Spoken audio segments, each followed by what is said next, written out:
Bon, merci de l'invitation. Je suis très heureux d'être ici pour donner cette conférence au CRIOB dans cette belle salle.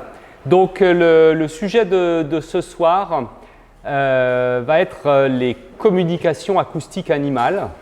Et pour changer un petit peu avec l'ambiance du coin, ça sera essentiellement des vocalisations aériennes d'animaux aériens. On ne va pas parler beaucoup d'animaux marins, un petit peu d'animaux amphibies quand même. Alors, effectivement, je travaille dans un laboratoire qui est spécialisé en bioacoustique. La bioacoustique, c'est la science des communications sonores animales et humaines. Et le but de la bioacoustique, c'est de comprendre comment les animaux, et un petit peu les humains aussi, s'échangent de l'information en utilisant des signaux sonores. Donc on va commencer, je vais vous montrer une petite vidéo, voilà. Ça, c'est une vidéo qui a été tournée par ma première thésarde il y a longtemps, Isabelle Charrier. C'est une rencontre entre une mère otarie à fourrure de l'île d'Amsterdam et son jeune.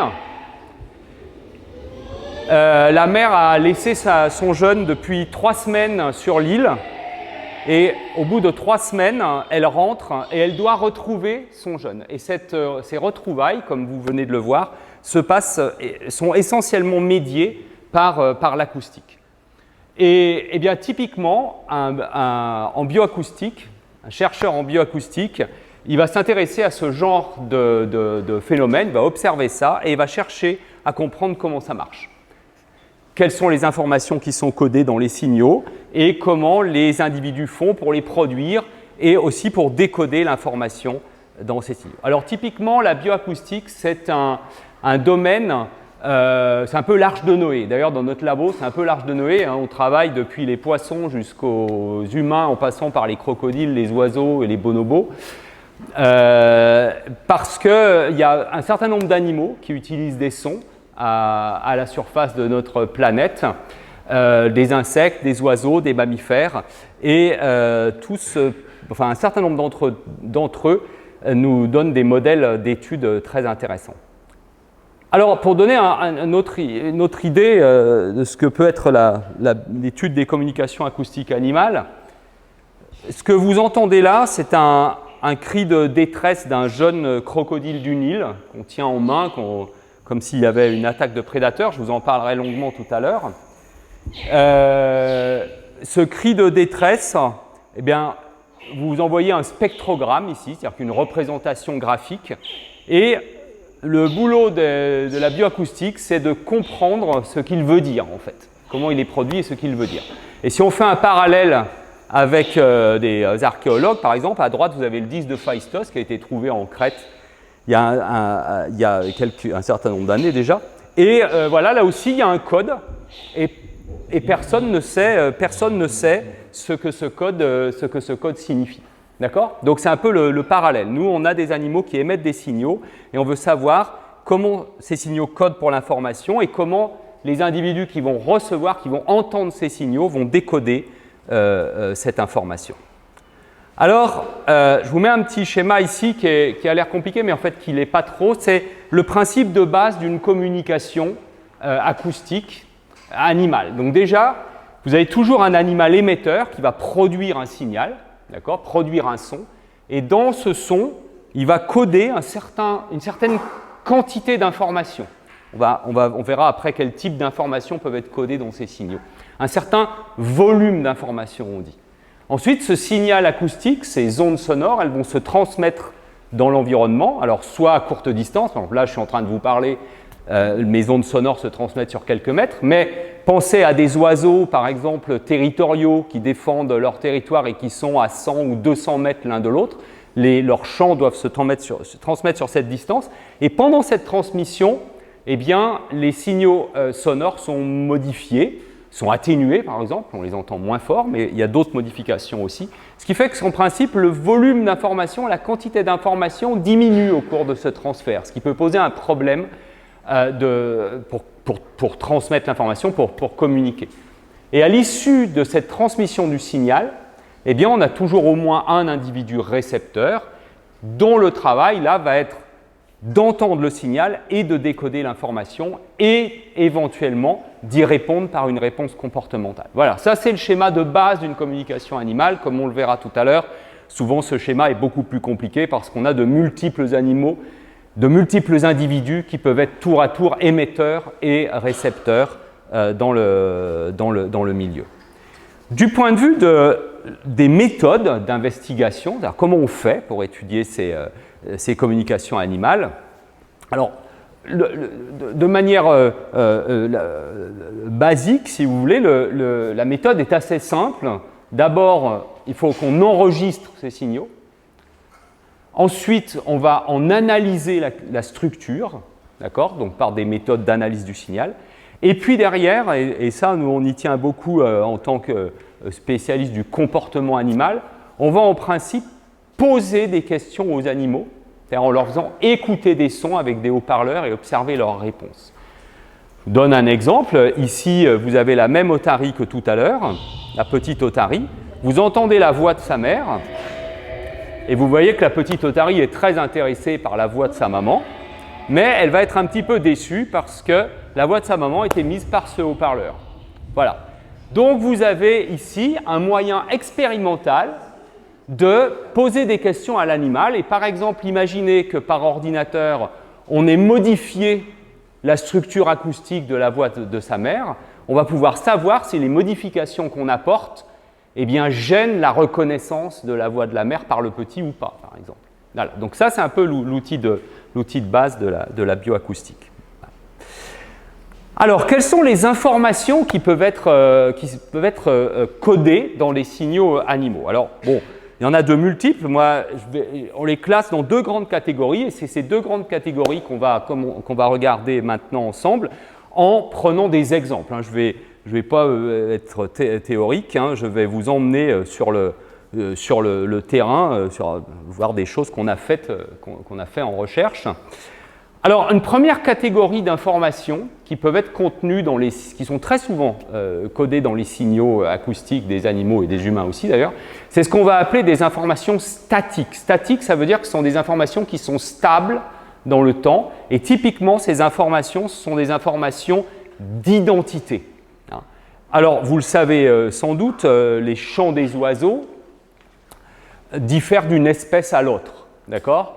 Voilà, le chant du martin triste, c'est une certaine caractéristique. Le chant du bulbul, c'est un autre, on peut les reconnaître à l'oreille. Parce que les chants des oiseaux portent en principe une information d'identité de l'espèce. Ce sont des chants qui, souvent, chez les oiseaux territoriaux, par exemple, leur permettent de marquer leur territoire en disant « je suis un merle ou un rossignol ou que sais-je, et ce territoire m'appartient ». Là, je vous emmène dans la forêt atlantique au Brésil, sur un petit oiseau qui s'appelle la paruline à sourcils blancs. Joli petit nom, d'accord ? Alors, cette paruline, c'est une sorte de petite fauvette. C'est un oiseau territorial, c'est-à-dire que les mâles défendent des territoires qui font à peu près 100 mètres de diamètre par leur chant, et il vit dans la forêt atlantique, qui est une forêt tropicale, qui est donc assez fermée.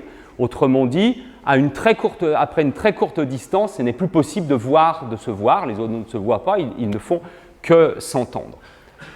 Et en fait, ce qui nous intéressait quand on a commencé d'étudier cet oiseau, c'est de se dire, voilà, cet oiseau, il doit pouvoir reconnaître des individus de la même espèce que lui, c'est-à-dire quand il entend une paruline, un mâle paruline entend un autre mâle paruline, il doit savoir que c'est un mâle paruline. Il ne peut pas le voir, donc il doit le savoir par l'acoustique. Comment fait-il? Comment est codée cette information identité de l'espèce dans le chant de la paruline? Le chant de la paruline, il est très simple, c'est ça.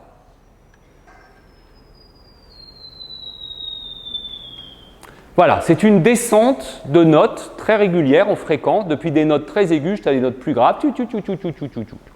Si vous enregistrez 50 parulines, et on l'a fait, 50 mâles parulines chantés, vous obtiendrez 50 fois ce type de chant. D'accord ? Il est vraiment typique de la paruline. Il y a un petit problème, cette paruline, c'est qu'elle vit en forêt tropicale, elle communique à longue distance, si vous enregistrez le chant d'une paruline, non pas à quelques mètres de l'oiseau ou à 1 mètre de l'oiseau, comme c'était le cas ici, mais que vous l'enregistrez à 100 mètres de l'oiseau, voilà ce que vous obtenez. Je le rejoue. Voilà, parce que le signal, évidemment, a baissé en intensité, ça ne surprend personne, mais en plus, on a eu les hautes fréquences ont été filtrées, parce qu'elles sont absorbées par la végétation, et on le voit très bien sur ce spectrogramme. Vous voyez, là, on a les notes tout. Ici, toutes les notes aiguës ont disparu, absorbées par la végétation. Or, on sait que cet oiseau communique à cette distance et qu'ils doivent pouvoir se reconnaître. Comment font-ils? Pour le savoir, on a décrypté le code de la paruline. Alors, l'identité de l'espèce. Une chose aussi intéressante avec la paruline, c'est que si vous mettez un haut-parleur au milieu du territoire d'une paruline et que vous jouez un chant enregistré auprès d'un mâle à 3-4 km de là, eh bien, la paruline propriétaire du territoire fonce sur le haut-parleur, elle se met à chanter, elle est très excitée, elle se perche autour, etc. Donc vous voyez qu'elle a compris que c'était le chant d'une paruline. D'accord ? Donc on a la possibilité de lui poser des questions. On a enregistré de nombreux mâles parulines à sourcils blancs, et donc, comme je vous le disais, ils chantent tous un peu de la même manière. Il y a un dénominateur commun. C'est une hypothèse raisonnable que de dire que l'identité de l'espèce « je suis une paruline à sourcils blancs » doit être codée de la même manière chez tous les mâles parulines à sourcils blancs. Donc, on s'est dit, tiens, c'est cette descente en fréquence peut-être qui code pour cette identité. Alors, on a joué avec la paruline, c'est-à-dire qu'on lui a fait écouter, à plein d'individus, plein de mâles différents, on leur a fait écouter des signaux que nous avions modifiés par ordinateur. Si on fait l'hypothèse que c'est cette descente régulière, là, depuis des notes aiguës jusqu'à des notes graves, qui code pour « je suis une paruline à sourcils blancs », que se passe-t-il si on brise cette structure en mettant les notes de la paruline au hasard? Si vous faites ça et que vous jouez depuis votre haut-parleur placé au centre du territoire d'une paruline, eh bien, vous n'obtenez pas de réponse. Bon, alors vous allez me dire, vous n'êtes pas allé avec le dos de la cuillère, c'est sûr, on a vraiment complètement bouleversé l'architecture du chant, donc ce n'est pas forcément très étonnant qu'elle ne réponde plus. En tout cas, ce qui est sûr, c'est que là, elle ne reconnaît plus un chant de paruline. Pour elle, ce n'est plus un chant de paruline à sourcils blancs. Alors, on a fait des modifications un peu plus subtiles. Je vous ai dit, cette pente-là régulière, on la trouve chez tous les mâles. Eh bien, on l'a modifiée. Par exemple, en l'accentuant de quelques pourcents. Quand on accentue la pente comme ça de quelques pourcents du chant d'une paruline, ce chant n'est plus reconnu par les parulines à sourcils blancs. C'est-à-dire qu'on n'obtient plus, on ne provoque plus de réponse territoriale. Donc pour elle, ça n'est plus un chant de paruline. D'accord ?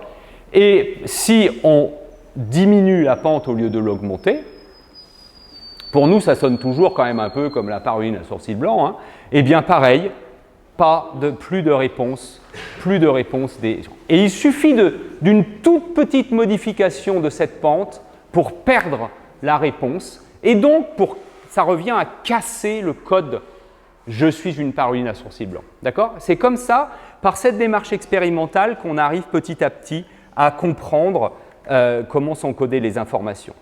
Alors, on a fait plein d'autres signaux, mais je vous en donne deux autres qui sont intéressants. C'est dire, bon, bah, ok, d'accord, on comprend, c'est cette pente-là. Eh bien, tiens, fabriquons un signal purement artificiel qui ne respecte que cette règle. Donc il n'y a plus de notes, il n'y a plus de silence, il n'y a plus rien de la paruline, sauf que l'on part de la même fréquence, de la même hauteur, on descend vers les graves avec la même pente. Quand vous jouez ce son sur le territoire d'une paruline, votre haut-parleur est attaqué par la paruline propriétaire du territoire. Donc elle croit que c'est un chant de paruline à sourcils blancs. D'accord ? Parce que vous avez le code en fait. Je suis une paruline là-dedans. Ce qui est aussi remarquable, c'est que cette pente, elle est très régulière. Quand on joue seulement la moitié du signal, on obtient une réponse territoriale. Rappelez-vous, c'est cette moitié qu'il reste après 100 mètres de propagation. Autrement dit, cette information « je suis une paruline à sourcils blancs », elle peut se propager à longue distance, puisque même si le signal est abîmé, eh bien, ce n'est pas très grave, puisque finalement, la pente est toujours là et l'oiseau n'a pas besoin d'entendre l'intégralité du chant pour avoir accès à cette information. Voilà, première étape, on sait maintenant comment se disent les parulines à sourcils blancs. Je suis une paruline à sourcils blancs. Maintenant, ce n'est pas la seule information qui est contenue dans le chant de cet oiseau et classiquement dans le chant de beaucoup d'oiseaux. Une autre information qu'on est allé chercher, c'est l'identité individuelle. Effectivement, quand on observe des parulines sur le terrain, on voit qu'elles ont des territoires et les voisins, c'est assez classique dans le règne animal, les voisins ne passent pas leur vie à s'attaquer les uns les autres. D'accord ? Donc on peut faire l'hypothèse qu'ils se connaissent, qu'ils se reconnaissent par le chant. Voici deux chants de deux parulines, de deux mâles différents, un individu A, un individu B. Vu de loin, c'est un peu la même chose, hein. Mais quand on zoome, on voit qu'il y a des petites ruptures dans la pente là, que je vous ai vendues comme étant très régulières, hein. Il y a des petits sauts. Et ce qui est remarquable, c'est que si vous enregistrez 30 fois l'individu A, vous retrouverez 30 fois exactement ce petit saut-là. Et pareil pour l'individu B. Donc, ce que nous dit l'analyse du signal, hein, rappelez-vous, on enregistre, on analyse, et après on pose la question. L'analyse du signal nous dit, oui, là, il y a un marqueur individuel. Maintenant, est-ce que les oiseaux s'en servent pour se reconnaître? Pour ça, il faut leur poser la question. Alors, la manip de playback est un petit peu plus compliquée. Là, vous placez le haut-parleur en bordure d'un territoire de l'oiseau qu'on va tester, et on va lui faire écouter le chant de son voisin. Quand on lui fait écouter le chant de son voisin, on prend garde que le voisin soit de l'autre côté de son territoire à lui, etc. Hein, la manip pas si facile à faire. Mais quand on lui joue le chant de son voisin, on n'a pas une forte réaction de l'oiseau testé, parce que finalement c'est le chant du voisin, donc il n'y a rien d'extraordinaire qui se passe. Donc ça, c'est un chant. Alors celui-là, je l'ai pris, il est un petit peu bizarre, mais c'est pour montrer bien les choses. Là, il y a vraiment celui-ci, il a vraiment fait une grosse irrégularité dans son chant, d'accord ? Après, ce qu'on fait, c'est qu'on prend le chant du voisin, et par ordinateur, on le modifie, mais on ne modifie pas grand-chose. On modifie juste une petite rupture de pente. Donc là, vous voyez, on a pris ces deux notes, là, on les a remontées là, ce qui fait que la petite irrégularité, on l'a déplacée temporellement. Elle arrivera un petit peu plus tard. C'est tout ce qu'on change dans le signal. On ne change rien d'autre.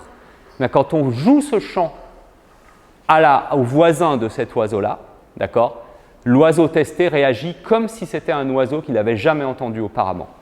Autrement dit, là, cet oiseau dit « Je suis une paruline à sourcils blancs et je m'appelle Pierre ». Ici, « Je suis une paruline à sourcils blancs, mais je m'appelle autrement ». Et donc, il n'est plus reconnu comme le voisin.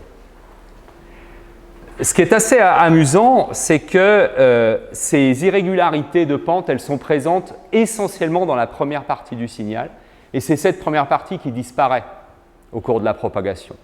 Autrement dit, cette information, je m'appelle Pierre, Paul ou Jacques, elle ne sera accessible qu'aux oiseaux qui sont près de l'oiseau qui chante. Les oiseaux qui sont loin n'y auront pas accès.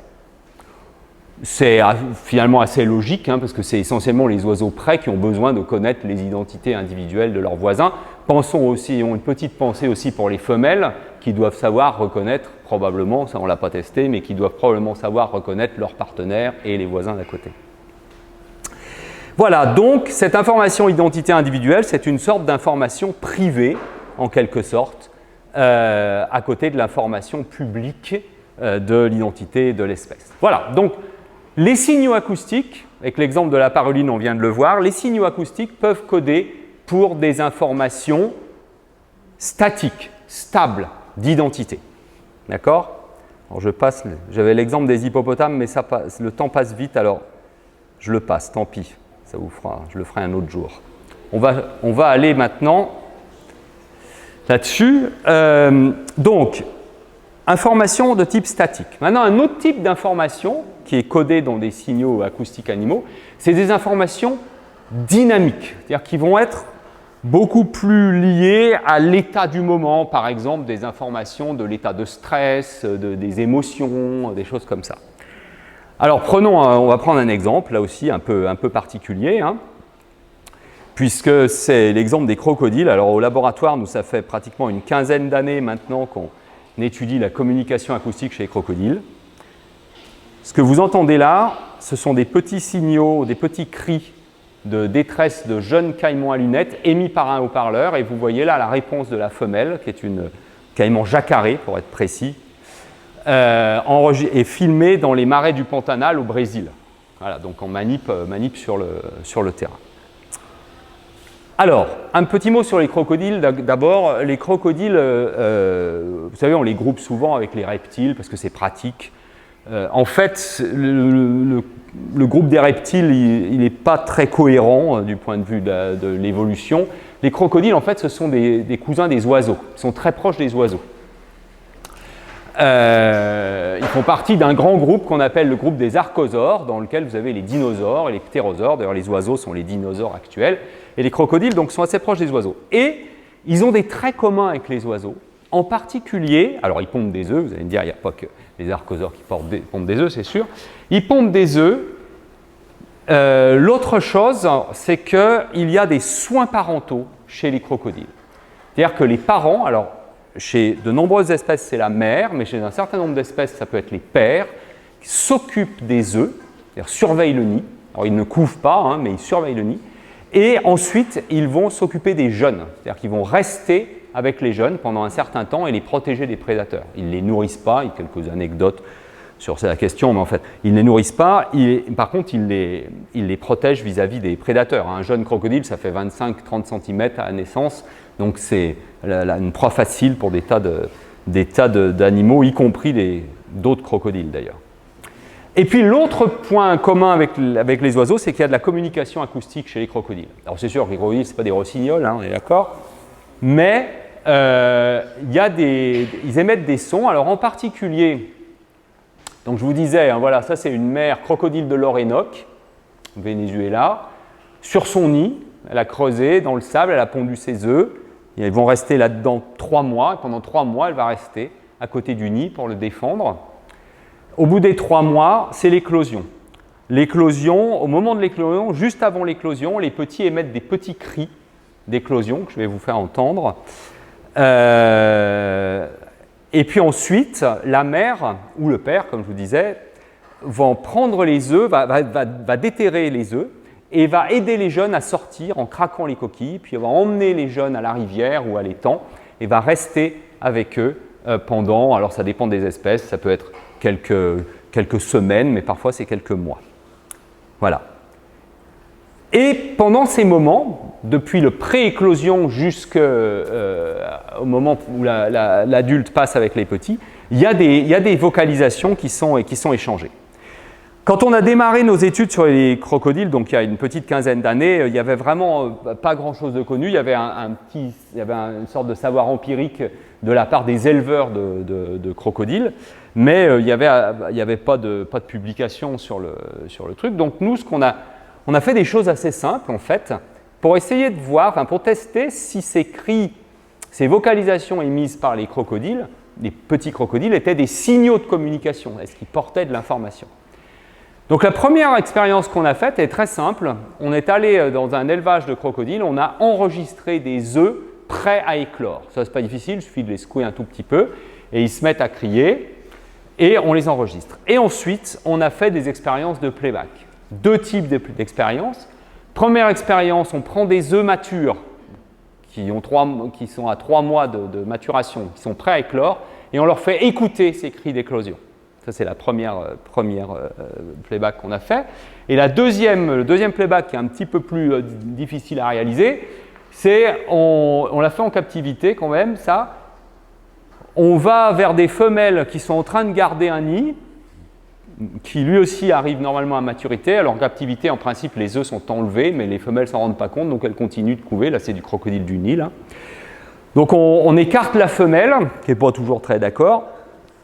On creuse, on enterre un haut-parleur à la place des œufs, on referme, on laisse la femelle revenir et ensuite on peut émettre les sons qu'on souhaite pour tester la réponse de la femelle. Alors, petite vidéo plutôt que des résultats en chiffres. Voilà, ça c'est la manip de playback sur un œuf. Donc les sons que vous entendez, c'est les cris d'éclosion, ils ne sont pas très bons, mais voilà. Et vous voyez immédiatement que fait le jeune, il sort de l'œuf en fait, ça le fait éclore. Ça le fait éclore, plus il va répondre vocalement.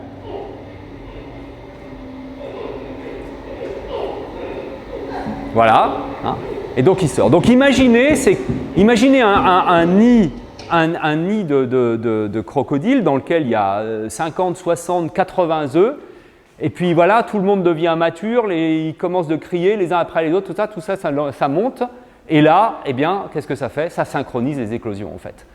Et ça, les éleveurs de crocodiles le savent, ils nous l'avaient dit. Et ils savent par exemple qu'il ne faut jamais mettre 2 couvées de crocodiles qui n'ont pas le même âge, qui sont un peu décalés en temps dans la même couveuse, parce que ceux qui vont éclore risquent de faire éclore prématurément ceux qui ne sont pas tout à fait matures. Et donc ça, on l'a démontré expérimentalement. Ici, vous avez la réponse. Alors, on n'entend pas les sons parce que le haut-parleur est enterré, mais juste sous sa patte, c'est le haut-parleur en train d'émettre les cris d'éclosion. Et vous voyez la réponse de la femelle. Quand les petits émettent ces cris d'éclosion, eh bien, les femelles crocodiliens creusent et viennent les libérer. C'est vraiment on-off. Hein. Dès qu'on arrête les sons, la femelle s'arrête de creuser. Si on les remet, elle se remet en route. Et ce qui est assez intéressant, c'est qu'elle ne réagit qu'à ces cris d'éclosion. Si vous lui mettez d'autres types de signaux, vous remplacez les cris par des petits bruits ou quoi que ce soit, elle ne réagit absolument pas. Donc voilà, synchronisation des éclosions et soins maternels pour ces cris d'éclosion.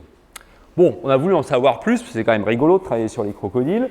Donc maintenant, on a voulu explorer les interactions parents-jeunes après, quand les petits sont avec la mère dans la rivière ou dans l'étang. Ça, ce n'est pas possible à faire en zoo parce que les densités d'animaux sont trop importantes et que les adultes ne sont jamais laissés avec les petits.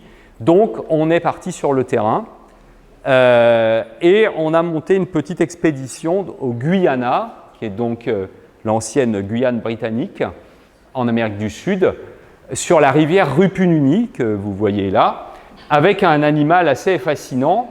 Ça, ce n'était pas l'animal, c'était notre collègue Peter Taylor, qui était un spécialiste de l'animal assez fascinant, qui est le caïman noir. Le caïman noir, c'est un grand crocodilien, c'est un des crocodiliens mangeurs d'hommes, comme on dit. En tout cas, mangeurs d'enfants, ça c'est vrai. Et voilà. Alors, pourquoi on avait choisi cet endroit? Pour une raison très pratique. D'abord parce que Peter était spécialiste de ces animaux, et ça c'est très important. Et puis la deuxième raison, c'est que le long de la rivière Rupununi, on avait des familles en fait de caïmans avec une femelle et ses petits à chaque fois. Ce qui nous permettait ce qui nous a permis de faire des expériences de playback sur des animaux naïfs. D'accord? C'est-à-dire une fois qu'on faisait écouter des signaux à une femelle, la femelle d'après n'avait pas entendu, quoi. Parce que on a fait d'autres expériences sur le caïman noir en Guyane française, par exemple, dans les marais de Caux, où là on s'était aperçu que les caïmans noirs apprennent très très vite à associer nos signaux envoyés par un haut-parleur et des gugus qui arrivent en barque et tout ça, et donc finissent par pas répondre aux signaux. C'est des animaux, c'est des super prédateurs, hein, les crocodiles, ils passent leur vie à analyser leur environnement, ils ont des capacités cognitives et une mémoire très développée. Donc on ne peut pas les avoir comme ça, hein. Faut prendre un certain nombre de précautions. Alors qu'est-ce qu'on a fait là-bas? Encore une fois, une chose très simple, on a d'abord enregistré des jeunes dans 2 contextes très, très différents. Un contexte qu'on a appelé un contexte non perturbé, donc les jeunes étaient en principe près de la berge ou sur la berge, en groupe, et là on posait un enregistreur, un micro avec un magnétophone, et on enregistrait des petits cris que les jeunes font un peu en permanence, qu'on a appelé des cris de contact. Et puis l'autre situation, on allait vers les jeunes, on les prenait, on mimait une attaque de prédateur, une attaque sympa, hein, parce qu'on leur faisait pas mal, mais c'est sûr que ça les stressait un peu, et on enregistrait les cris qu'ils faisaient à ce moment-là. Les 2 cris, contact et détresse, sont en fait des cris de même nature, c'est le même genre de cri. C'est ce qu'on appelle une série harmonique, hein. Mais c'est un signal qu'on va appeler dans notre jargon gradé ou gradué. C'est-à-dire qu'en fait, vous pouvez passer de l'un à l'autre, du signal de contact au signal de détresse, en exagérant certains traits de ces signaux. Alors je vous ai fait écouter, hein. Signal de contact, c'est assez bas. Et le cri de détresse. Voilà, cri de détresse, hein, ça pète un peu plus parce qu'il y a un peu plus d'énergie dans les fréquences. Et c'est un peu plus modulé en fréquence aussi. Voilà. Bon, ça, l'analyse nous dit les petits caïmans sont capables de coder de manière dynamique leur état de stress. Pour simplifier, 0 stress et un stress important. Maintenant, est-ce que ça a valeur d'information pour leurs frères et sœurs et ou pour la mère? Réponse, par des expériences de playback. Donc on pose un haut-parleur à une dizaine de mètres des jeunes, du groupe de jeunes, et là, la mère est en principe au milieu de la rivière, immobile, et là on envoie nos signaux et on observe la réponse des animaux. Alors pour dire les choses, donner les résultats de manière très simple, hein, voilà ce qu'on a obtenu.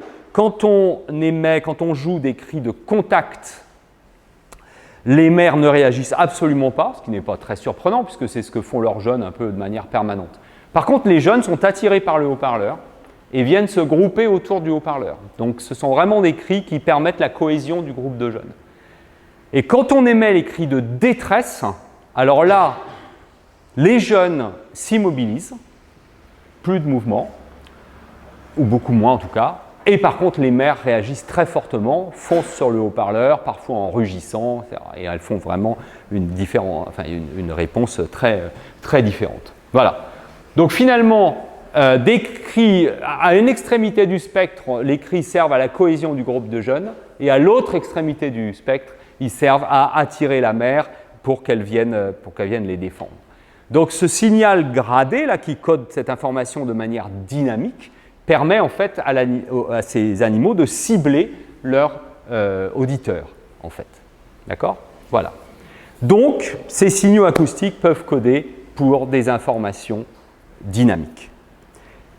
Informations statiques, les identités. Informations dynamiques, l'état du moment, en quelque sorte. Hein.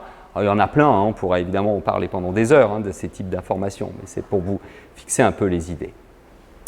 Maintenant, je vous ai dit au début de la conférence, je vous ai présenté le schéma général d'une communication animale. Vous vous rappelez, un émetteur qui fabrique un signal dans lequel il code de l'information et un récepteur. Je vous ai dit, ça c'est quand même un schéma un peu théorique, hein, c'est assez rare finalement que ça se passe uniquement comme ça, dans le cas des crocodiles oui, où on a un émetteur et encore qu'on a des groupes de jeunes, mais la plupart du temps, les animaux, ils sont dans ce qu'on appelle des réseaux de communication. C'est-à-dire qu'on a plusieurs émetteurs, plusieurs récepteurs en même temps, au même endroit, et chaque individu peut être à la fois, tour à tour, émetteur et récepteur. Et ça, c'est très intéressant, cette étude des réseaux sociaux chez pour la communication animale acoustique, parce qu'évidemment, on arrive à des choses qui sont un peu plus compliquées.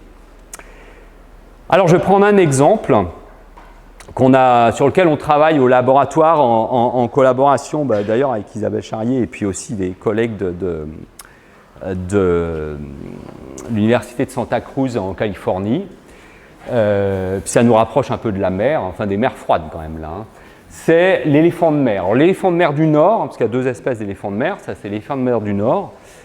C'est un animal qui forme des colonies de reproduction qui ressemble à ça.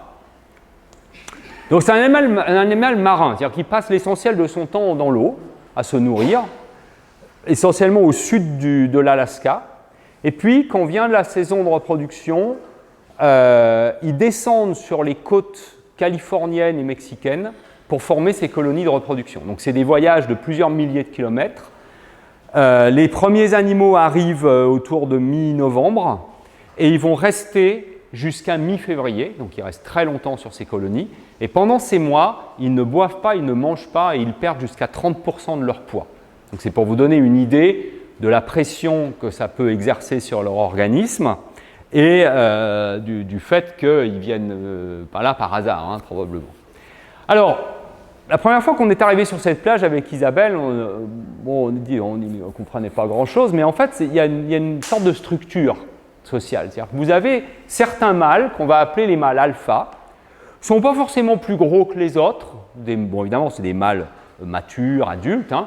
Ils ne sont pas forcément plus gros. Par contre, ils sont très agressifs et ils défendent une zone sur laquelle il y a des femelles. Donc, on va dire qu'ils défendent un harem de femelles. Autour de ces mâles alpha, on trouve d'autres mâles qui sont très semblables, morphologiquement, qui sont les mâles bêta, qui eux ne défendent pas vraiment une zone. Ils peuvent avoir accès de temps en temps aux femelles, hein, ils peuvent éventuellement copuler avec des femelles quand le mâle alpha est occupé ailleurs à faire autre chose, hein, parce que sinon c'est sûr qu'ils sont un peu rejetés.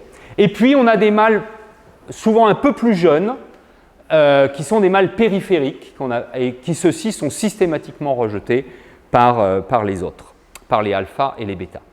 Et ces mâles alpha et ces mâles bêta, on peut en dessiner la hiérarchie, et c'est ce qu'on fait nous sur le terrain, c'est-à-dire qu'on les observe pendant novembre, décembre, et on peut construire la hiérarchie. Alors on utilise un système, le système de classement qu'utilisent les joueurs d'échecs, si vous connaissez, c'est-à-dire qu'on regarde en fait les interactions entre les mâles. Quand deux mâles interagissent, il y a un gagnant, un perdant à chaque fois. L'interaction, je vais vous montrer un film, ce n'est pas forcément une lutte physique, hein, ça peut être juste un contact, il y en a un qui crie, l'autre qui s'en va par exemple. Et au bout d'un certain nombre de semaines, on a plein comme ça d'interactions et on peut arriver à construire, à savoir qui est dominant sur qui. D'accord ? On va faire un système de points, on sait qui est en haut de la hiérarchie, puis après tous les échelons. Souvent, on observe ça sur les plages. Alors, ça va arriver. Non, c'est là, pardon. Alors, vous avez un mâle là-bas, probablement un mâle alpha. Ici, un mâle bêta. Le mâle alpha crie, vous l'entendez ? Et regardez ce que fait le mâle bêta ici. Il s'en va. Donc, pas de combat physique. Le mâle alpha a simplement crié et l'autre s'est éloigné. Alors, quand on a observé ça au début, on s'est dit, tiens, les mâles alpha, enfin les mâles, peut-être qu'ils signalent leur capacité à combattre. C'est un truc assez connu, ça, un certain nombre de mammifères, parce qu'on sait que par exemple, plus les individus sont gros, plus leur voix est grave. Bon, il y a comme ça des liens entre les caractéristiques de la voix et la morphologie, le physique des animaux. Effectivement, on a trouvé un lien entre les caractéristiques des voix des éléphants de mer et leur taille. Hein, plus ils sont gros, plus la voix est grave, par exemple. Plus le rythme aussi est lent, là, des clac, clac, clac. Mais, petit truc embêtant, c'est qu'on n'a pas trouvé de lien, de corrélation entre la taille des mâles et leur rang hiérarchique. C'est-à-dire qu'on peut avoir des alphas qui sont énormes, mais on peut avoir des alphas qui sont plus petits, mais par contre qui chassent tout le monde. D'accord ? Donc, ça n'est pas possible pour un mâle, juste en entendant la voix d'un autre, de dire celui-ci c'est un champion ou celui-ci c'est bon, il n'y a pas de problème. Ça n'est pas possible. Quelle est l'autre solution ? Ben, l'autre solution, c'est de l'information statique, c'est-à-dire de savoir qui est qui. Alors, quand on fait une analyse acoustique des cris de différents éléphants de mer, on s'aperçoit effectivement que chacun a sa voix. Et d'ailleurs, au bout de quelques jours sur le terrain, on est capable, nous, de reconnaître Pierre Poloujac. Et là, on le voit, hein, par exemple, celui-ci, il a un rythme très lent, clac, clac, clac, clac, voilà sa voix. Celui-ci est très rapide, clac, clac, clac, clac, clac. Celui-ci est plus grave, cloc, cloc, cloc, cloc, cloc, etc. Et donc, dans un espace acoustique très simple, parce que ça paraît compliqué, mais c'est très simple en fait. Ça, c'est le rythme, c'est-à-dire le nombre de claques par seconde. Et ça, c'est la hauteur. Plus je suis ici, plus je suis aigu, plus je suis ici, plus je suis grave. Et donc, chaque mâle, c'est ces petits ronds là, chaque mâle a son domaine en fait là-dedans. Et donc, on peut identifier les mâles par leur voix. Je passe sur la matrice de confusion en bas, peu importe. Alors maintenant, toujours pareil, hein, il fallait savoir, mais alors est-ce qu'ils s'en servent de cette signature individuelle? Est-ce qu'effectivement ils se reconnaissent? Donc on a monté une expérience pour ça. Rappelez-vous, on a toute notre hiérarchie, donc on sait qui est qui dans la hiérarchie. On prend des mâles qui ont une position hiérarchique un peu intermédiaire, c'est-à-dire pour lesquels on peut trouver un mâle subordonné et un mâle dominant. Et on va leur faire écouter la voix du mâle dominant, un jour, lors d'une expérience, puis après, un autre jour, à un autre moment, on leur fera écouter la voix du mâle subordonné. Et on va regarder leur réaction à ça. Alors, ici, première vidéo, voilà un mâle, voilà un haut-parleur. Le haut-parleur va émettre la voix d'un mâle dominant par rapport à celui-ci.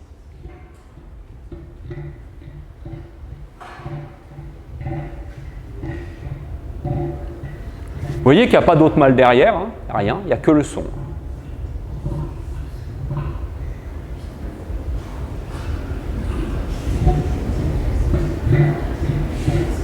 Pensez que cet animal, ça fait déjà des semaines qu'il est là, hein, ça lui coûte de se déplacer. Donc s'il se déplace comme ça sur une aussi longue distance, c'est qu'il a vraiment peur de cette voie en fait. Hein. Il sait que celui-ci, ce pierre-là, il est particulièrement dangereux. Ok, maintenant, je n'ai pas regardé les dates, mais enfin un autre jour, on reteste le même individu, le même mâle. Alors évidemment, il n'est pas tout à fait au même endroit, mais c'est celui-ci. Ça, c'est le haut-parleur. Et cette fois-ci, on lui joue la voix d'un mâle subordonné par rapport à lui. On sait qu'il est en dessous dans la hiérarchie. Donc il n'a pas la même voix, évidemment, le subordonné. Alors vous allez voir, là, c'est beaucoup plus lent, la réaction, évidemment, là, il n'a pas la trouille. Hein. Donc il attend un moment avant de réagir.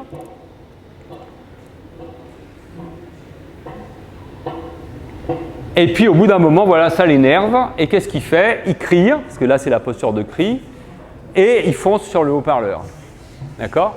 Alors au bout d'un moment, évidemment, comme il n'y a personne derrière le haut-parleur, mais qu'il envoie un autre là-bas, il va se dire, bon, ça doit être celui là-bas qui crie, quoi. Mais ça, vous allez voir, ça ne va pas bien se passer pour lui. Je vais vous laisser la suite de l'histoire. Parce qu'en fait, l'autre est dominant par rapport à celui-ci. Et il va s'en rendre compte assez vite. Donc l'autre crie, vous le voyez crier, et voilà, il se dit, oh là là, j'allais faire une bourde. Voilà. Voilà, donc vous voyez comment ces animaux arrivent à gérer leurs interactions sociales en limitant au minimum les combats physiques, qui sont extrêmement coûteux, ils peuvent se tuer, hein, ça a des canines comme ça, enfin, c'est très fort, en utilisant l'acoustique. Bon, alors après, on a fait plein d'autres manips, hein, je ne vais pas aller tout à fait dans les détails, mais juste pour vous dire par exemple qu'on a regardé sur quelle base acoustique ces animaux utilisaient pour reconnaître Pierre-Paul ou Jacques. Et en fait, ils utilisent les deux paramètres qu'on avait identifiés, c'est-à-dire le rythme. Hein. Si on change le rythme d'un individu, c'est ce qu'on a fait, hein, ça c'est des expériences où ici, quand on passe la voix d'un individu dominant, on a des réactions très fortes. Dès qu'on modifie le rythme de l'individu dominant, on perd la réaction parce qu'il n'est plus reconnu en fait. C'est-à-dire qu'il est considéré comme un non familier, et quand un éléphant de mer entend un individu qu'il ne connaît pas, qu'est-ce qu'il fait? Eh bien, il ne bouge pas. Il attend de voir ce qui se passe. C'est sans doute la meilleure stratégie. D'accord? Voilà. Alors, un dernier truc sur les éléphants de mer que je trouve assez intéressant, c'est que sur la colonie arrivent tous les ans des individus jeunes. Ces individus jeunes n'ont absolument aucune chance d'accéder aux femelles. D'ailleurs, certains ne sont même pas matures. On a des hypothèses sur pourquoi ils viennent, on ne sait pas exactement pourquoi ils viennent, mais on a quand même commencé de regarder comment se structuraient leurs interactions sociales et leur communication acoustique. Alors en haut, vous avez ce qu'on appelle un réseau social en fait, c'est-à-dire que chaque point c'est un individu, les traits rejoignent des individus qui ont interagi, qu'on a vu interagir ensemble, d'accord? Et puis la taille des points, c'est le nombre d'interactions qu'a un individu. Vous voyez que ce réseau, pour l'instant vous n'avez pas de moyen de comparer, mais on voit très bien qu'on a des petits groupes isolés, quoi. On voit que ce n'est pas un truc super complexe. Quand on enregistre la voix des jeunes, qui ont donc là 3 ans, hein, quelque chose comme ça, et qu'on fait une analyse acoustique, puis une petite analyse discriminante toute bête une analyse statistique toute bête, qu'est-ce qu'on voit? Chaque ellipse, là, c'est la voix d'un individu, pour faire simple. Alors, à part celui-ci qui a une voix un peu bizarre, vous voyez que tous les autres, leurs voix sont impossibles à différencier. Et d'ailleurs, nous, sur le terrain, on n'arrive pas à les reconnaître parce que leur voix est variable. Donc les jeunes ont des voix variables. On a suivi des individus comme ça pendant plusieurs années et on s'aperçoit que quand ils atteignent l'âge de 7 ans, leur réseau d'interaction devient beaucoup plus compliqué. Vous voyez là, toutes ces interactions les uns avec les autres. Et c'est à ce moment-là, c'est vers 7 ans, hein, 6-7 ans, que leur voix s'individualise. C'est-à-dire qu'ici, là, vous avez vraiment des voix différentes. Et c'est qu'à partir de ce moment-là qu'on peut les reconnaître. Donc, il y a une synchronisation, si vous voulez, de l'apparition de la signature individuelle dans la voix de ces animaux et de la mise en place d'un réseau social où ils vont interagir avec des tas d'individus et où il sera vachement important de savoir qui est qui, hein, parce que sinon je risque ma peau quoi, si je prends les mauvaises décisions. Voilà. Ça va, c'est clair? Et dernière chose aussi, c'est que je vous ai dit que les jeunes avaient des voix très variables. Vers 7 ans, ils acquièrent une signature individuelle, mais ce qui est remarquable, c'est qu'après, ils la conservent. C'est-à-dire que cette voix, ensuite, elle va être extrêmement stable. Hein. D'une année sur l'autre, on reconnaît les individus sans aucun problème. Et ça, on n'a jamais fait la manip, mais il y a fort à parier que les éléphants de mer gardent la mémoire des voix de leurs congénères. Ils reviennent année après année sur les mêmes colonies. Et il y a juste une anecdote qui rapporte qu'une année, il y avait un mâle super dominant sur la colonie, donc qui défendait un énorme harem de femelles. Et puis l'année suivante, fin novembre, les mâles arrivent, ils commencent de s'installer, d'interagir entre eux, mais le mâle super dominant n'était pas là. Mi-décembre, le mâle super dominant n'était toujours pas là. Donc... Et puis un beau jour, il y a un mâle qui arrive par l'océan, qui sort la tête de l'eau, qui fait clac, clac, clac, et là tout le monde s'écarte. Et en fait, c'était le mâle dominant de l'année d'avant. Donc c'est une anecdote, certes, mais il y a fort à parier que ces animaux gardent la mémoire de leurs congénères pendant assez longtemps. Voilà. Alors, maintenant,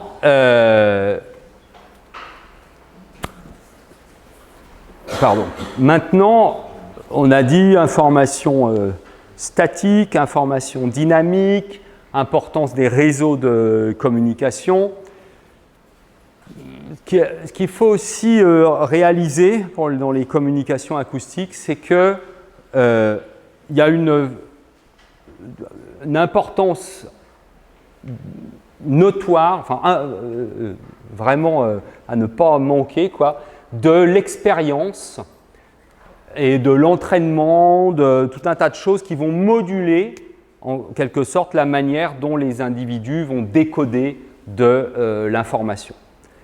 Et là, pour vous montrer ça, je vais vous prendre un autre modèle d'étude dans notre laboratoire, qui n'est pas qui est un animal, mais qui est un animal un peu spécial, puisque c'est l'humain. Dans notre labo, on a un projet de recherche déjà depuis presque une dizaine d'années maintenant sur les pleurs des bébés humains. Alors moi, j'ai commencé ma carrière en étudiant les pleurs des bébés otaries. Bon, maintenant, on travaille sur les pleurs des bébés humains et les pleurs des bébés crocodiles. On travaille beaucoup sur les pleurs chez nous. Parce qu'en fait, l'idée m'est venue parce que quand j'ai regardé un jour les publications sur les pleurs des bébés humains, j'ai vu qu'en fait, ces publications sont essentiellement chercher essentiellement à établir des liens entre des maladies et les pleurs, des choses comme ça. C'est-à-dire considère le pleur du bébé comme un signal anormal, comme un truc anormal. Or, quand vous venez du monde du comportement animal, bon, c'est juste un signal de détresse, d'appel, etc. Et donc, ce qu'on a décidé de faire avec nos collègues du laboratoire, c'est d'étudier ce pleur du bébé comme on l'aurait fait pour le pleur d'une otarie, en posant les mêmes questions et les mêmes approches en quelque sorte. Et donc les premières études qu'on a menées, par exemple, on a regardé si les parents étaient capables de reconnaître leur bébé sur la base des pleurs. Ce qui n'est pas évident, hein. Il y a beaucoup de gens qui disent qu'ils n'en sont pas capables. Donc nous, on a fait la manip, hein, c'est-à-dire on a enregistrer les pleurs de bébés et ensuite on a fait écouter à des parents, des pères et des mères, des pleurs de leur bébé et des pleurs aussi d'autres bébés. C'était compliqué, hein. Il y avait 15 séries de 6 secondes de pleurs et dedans il y avait de temps en temps le leur, ils ne savaient pas combien de fois, etc. Les gens, il y en avait qui sortaient en pleurant en disant « alors là, j'ai plus mauvais des parents, j'ai pas reconnu mon bébé » et tout ça. Bilan des courses, 95% de réussite, les pères comme les mères reconnaissent parfaitement leurs bébés, c'était des bébés âgés de 3 mois, hein, donc voilà, ils les reconnaissent très très bien. et les seuls parents qui ont échoué le test, il y en a un qui voyait son bébé moins d'1 heure par semaine. Donc c'est pas très étonnant, s'il n'entendait jamais pleurer, il n'arrivait pas à reconnaître ses pleurs. Mais sinon, tout le monde y arrivait très bien. On a même montré dans une autre étude qu'une très très courte exposition suffit à apprendre à reconnaître un bébé par ses pleurs. Il suffit d'entendre 3 ou 4 fois 6 secondes de pleurs pour le lendemain être capable de reconnaître un bébé. Donc c'est très rapide. Et d'ailleurs, on avait montré un peu la même chose avec les otaries. Un des derniers trucs qu'on a fait, c'est ce que je vais vous raconter maintenant, c'est on a regardé, la question c'était finalement, est-ce que des gens sont capables, est-ce que nous sommes capables de reconnaître des pleurs d'inconfort et des pleurs de douleur chez un bébé? Donc on est dans l'information dynamique ici. Et est-ce qu'on en est capable, est-ce qu'on en est plus capable chez un bébé qu'on connaît ou chez un bébé qu'on ne connaît pas? Alors ça, c'est un pleur d'inconfort, c'est-à-dire un pleur enregistré lors d'une séance de bain. Donc le bébé, il n'aime pas trop ça, mais ce n'est pas trop grave. Et ça, c'est le même bébé enregistré quand on le vaccine. Là, donc là, on voit que ce n'est pas le même niveau. Bon. Alors j'ai volontairement pris 2 exemples un peu caricaturaux, mais en fait, ce n'est pas si caricatural, évidemment. Il y a des bébés qui pleurent plus fort au bain ou moins fort au vaccin, etc. Alors qu'est-ce qu'on a fait? On a entraîné des personnes, un certain nombre de gens, en leur disant « ça c'est votre bébé, écoutez-le bien ».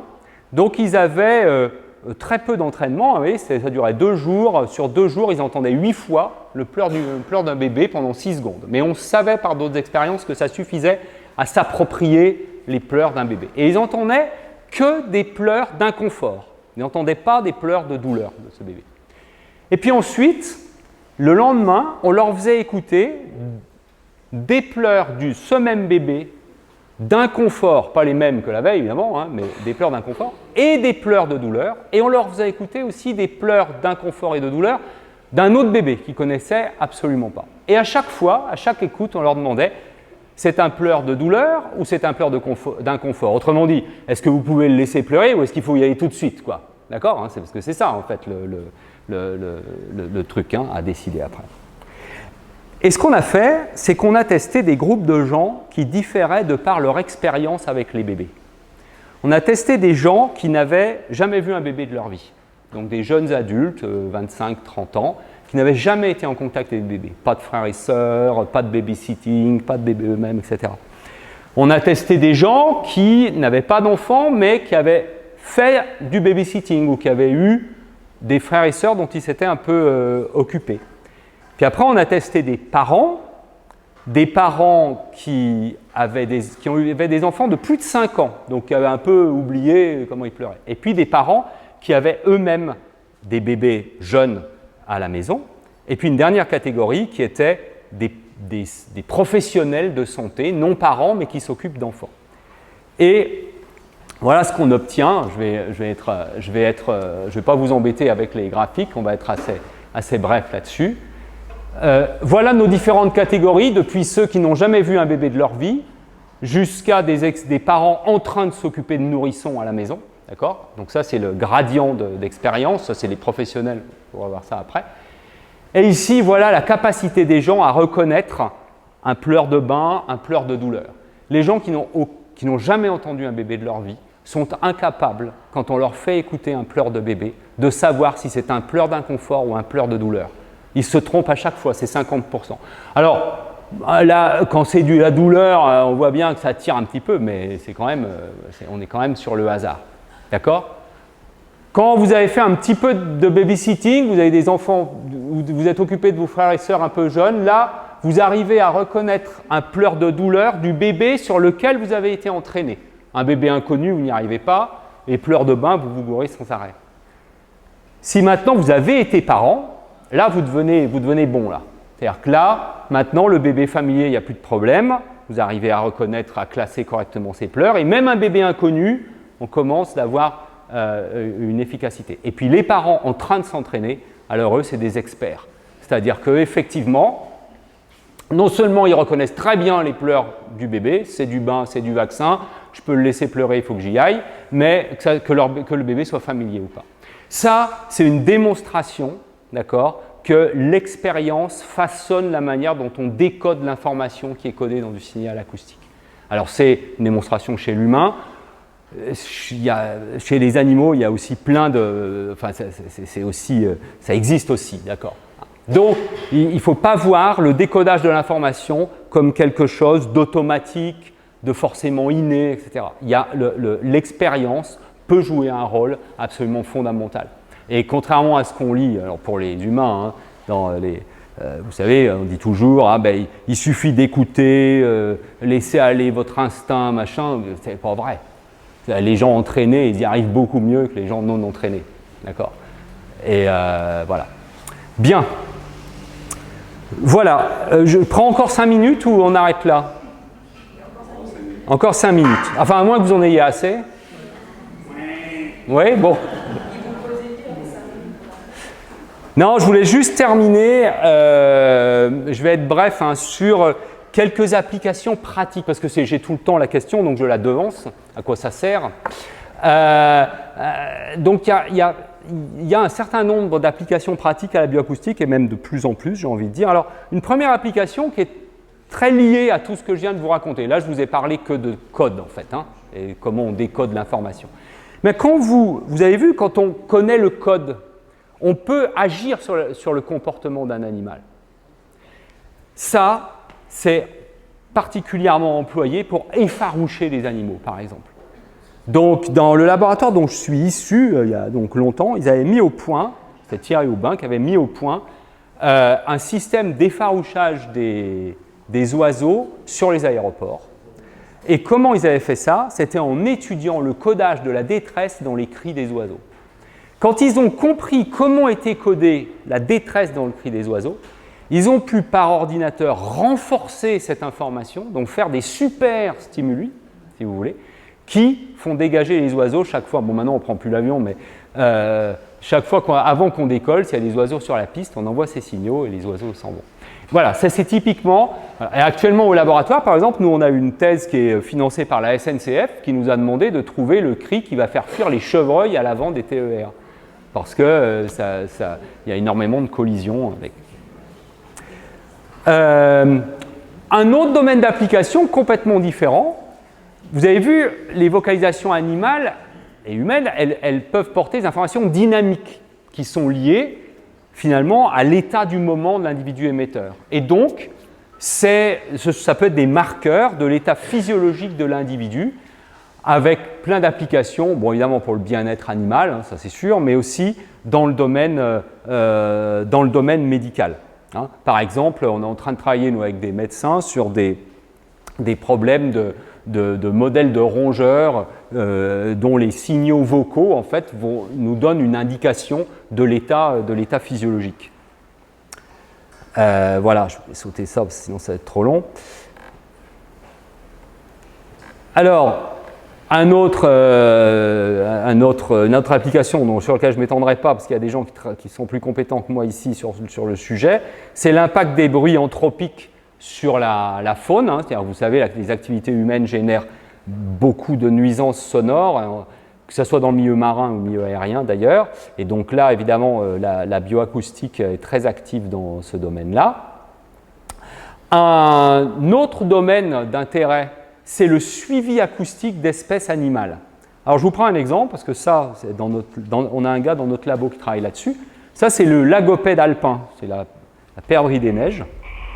Voilà, ça c'est son chant. Eh bien, ce lagopède alpin, il vit à très haute altitude dans les Alpes et les Pyrénées. Actuellement, nous on a déployé 200 capteurs comme ça, sur tout l'arc alpin et tout l'arc pyrénéen, pour suivre les populations de lagopèdes en temps réel, par l'acoustique. Alors évidemment, c'est compliqué, hein, ça génère beaucoup de données, il faut de l'intelligence artificielle derrière, etc. Mais ça permet de suivre de manière beaucoup plus fiable que si vous comptez une fois par an les lagopèdes en haut de la montagne. Quoi. Voilà. D'autant plus que chaque lagopède a sa propre voix, donc on peut vraiment les compter individuellement. Et le dernier le dernier aspect, où là aussi il y a des gens ici qui commencent à travailler là-dessus, enfin qui travaillent là-dessus, c'est d'utiliser les paysages sonores comme reflet de la biodiversité. Et là, je vais vous terminer avec un exemple qui n'est pas marin, qui est un enregistrement assez court, mais qui a été réalisé dans la forêt amazonienne, en Guyane française.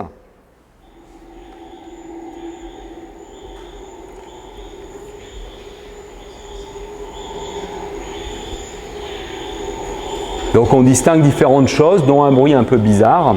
Alors je vous propose de disséquer ce truc-là. Si on prend juste les fréquences les plus basses, là vous n'entendrez pas grand-chose parce que ça ne va pas bien sortir, mais on a juste un peu de bruit de vent dans les feuillages. Si maintenant on prend la bande de fréquence un tout petit peu plus aiguë, qui reste dans les graves, ici, ça c'est un chœur de singe hurleur, qui est loin, parce que c'est très fort hein, si vous êtes prêts. Voilà. Si vous prenez la bande encore au-dessus, là on a une grenouille, là, le petit toc-toc, et puis vous allez entendre après un oiseau.